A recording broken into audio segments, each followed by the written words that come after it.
पीक विमा 2024-2025 तर हो शेतकरी मित्रांनो बघा या जिल्ह्यातील 2024-2025 या वर्षातील नुकसानग्रस्त, अतिवृष्टीग्रस्त, वंचित राहिलेल्या आणि रखडलेल्या पीक विम्यासंदर्भात एक महत्त्वपूर्ण बातमी समोर निघून आलेली आहे मित्रांनो. तर तो जिल्हा कोणता आहे आणि त्या संदर्भातली काय प्रक्रिया आहे, काय स्टेटस आहे, आपण या व्हिडिओच्या माध्यमातून ते पाहण्याचा प्रयत्न करणार आहोत शेतकरी मित्रांनो. तर बघा शेतकरी मित्रांनो, बुलढाणा जिल्ह्यामध्ये 2024 आणि 2025 या दोनही वर्षामधले खूप सारे असे शेतकरी बांधव आहेत, त्यांचा पीक विमा रखडलेला आहे.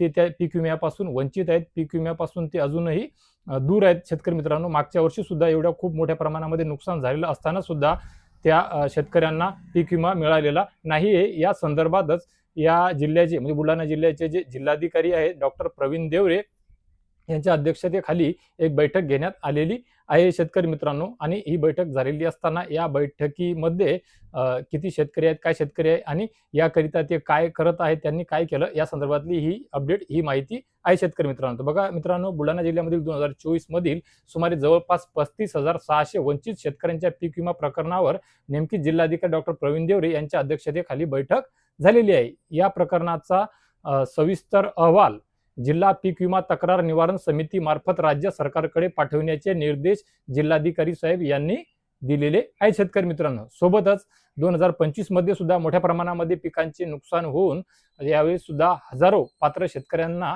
विमा लाभ नाकारण्यात आलेला आहे.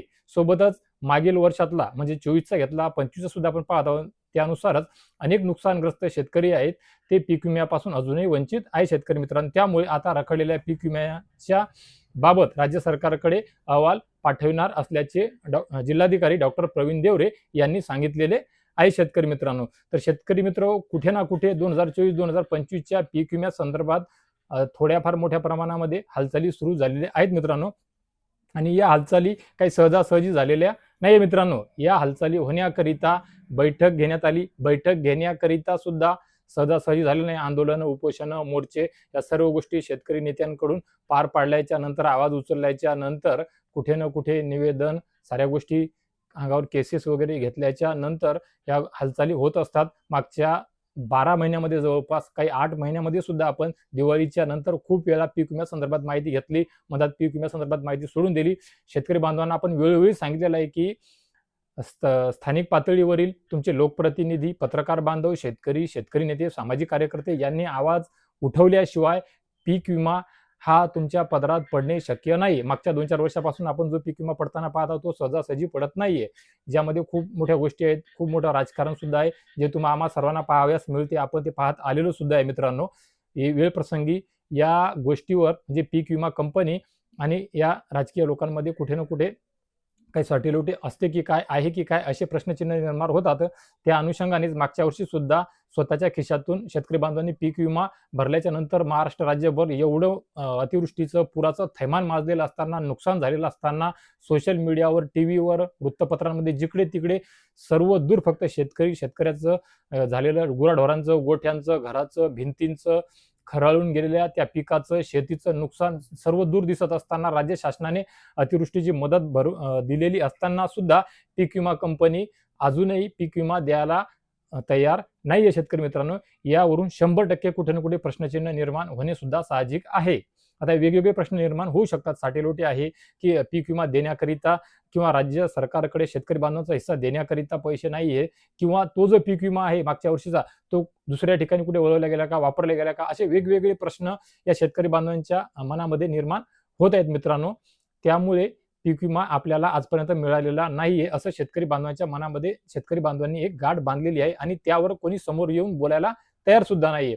मागच्या वर्षी दिवाळीच्या ऑक्टोबर-नोव्हेंबरच्या दरम्यान ज्यावेळेस नुकसान भरपाई झालं, पॅकेज जाहीर केलं, त्यावेळेस महाराष्ट्र राज्याचे मुख्यमंत्री देवेंद्र फडणवीस साहेब यांनी हेक्टरी 17,500 रुपये शेतकऱ्यांना देऊ केले, सांगितले, प्रयत्न करू, कंपनीला बाध्य करू. याकरिता आम्ही देशाच्या कृषी मंत्री यांच्यासोबत शिवराजसिंग चौहान यांच्यासोबत बोललो. शिवराजसिंग चौहान यांनी सुद्धा मान्य केले की महाराष्ट्र राज्याचे मुख्यमंत्री देवेंद्र फडणवीस यांनी माझ्याशी या विषयावर संवाद साधला. आम्ही कंपनीला बाध्य करू देऊ. परंतु आता एवढ्या दिवसामध्ये 7-8 महिन्यामध्ये कोणी बोलायला तयार नाही, शब्द काढायला नाही, पीक विम्यावर कोणी बोलतच नाही मित्रांनो. परंतु काही भागामध्ये धाराशिव असेल, नांदेड असेल, बुलढाणा असेल, असे वेगवेगळ्या काही भागामध्ये ज्या ठिकाणी कुठे ना कुठे काही सामाजिक कार्यकर्ते, शेतकरी नेते, सामाजिक संघटना, शेतकरी संघटना आवाज उचलतात, त्या ठिकाणी सुद्धा उशीर-पाशीर, ताणून-तुणून राजकारण घडून काय होणार, पण फुल नाही फुलाची पाकळी शेतकऱ्याच्या पदरामध्ये पडताना आपल्याला या अगोदर पाहावयास मिळालेली आहे. तर आशा करूया मित्रांनो, काही दिवसामध्ये, येत्या थोड्या दिवसामध्ये या जिल्ह्यातील आणि इतर जिल्ह्यातील शेतकऱ्यांना सुद्धा पीक विम्याचा मार्ग मार्गी लागावा आणि त्यांना मागचा जो रखडलेला, वंचित, थकीत असलेला 2-3 वर्षाचा पीक विमा आहे, रब्बीचा, खरीपाचा, त्यांना मिळावा, त्याच्या आधारसंख्येनं खात्यावर जमा होण्याकरिता सुरुवात व्हावी, अशी एक सकारात्मक अपेक्षा आपण ठेवूया मित्रांनो. तर शेतकरी मित्र, या व्हिडिओच्या माध्यमातून पीक विम्यासंदर्भात जी आपण माहिती दिलेली आहे, तर ती आपल्या महाराष्ट्र राज्यातील तमाम शेतकरी बांधवांपर्यंत, शेतकरी पुत्रांपर्यंत पोहोचवा, याकरिता हा व्हिडिओ त्यांच्यापर्यंत शेअर करा मित्रांनो, जेणेकरून त्यांच्या तालुक्यातील, त्यांच्या मंडळातील, त्यांच्या जिल्ह्यातील युवा शेतकरी पुत्र, सामाजिक कार्यकर्ते, शेतकरी पदाधिकारी, शेतकरी नेते, लोकप्रतिनिधी आवाज उचलतील आणि शेतकऱ्याच्या पदरामध्ये त्यांच्या हक्काचा पीक विमा पाडून देतील शेतकरी मित्रांनो. तर शेतकरी मित्र, आशा करतो या व्हिडिओच्या माध्यमातून दिलेली ही अपडेट, ही माहिती नक्कीच आपल्या सर्वांकरिता लाख मोलाची ठरेल, उपयोगी ठरेल.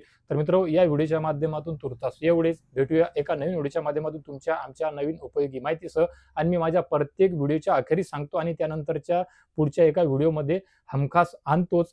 त्यानुसार भेटूया अजून एका गोड बातमीसह. तोपर्यंत धन्यवाद शेतकरी मित्रांनो.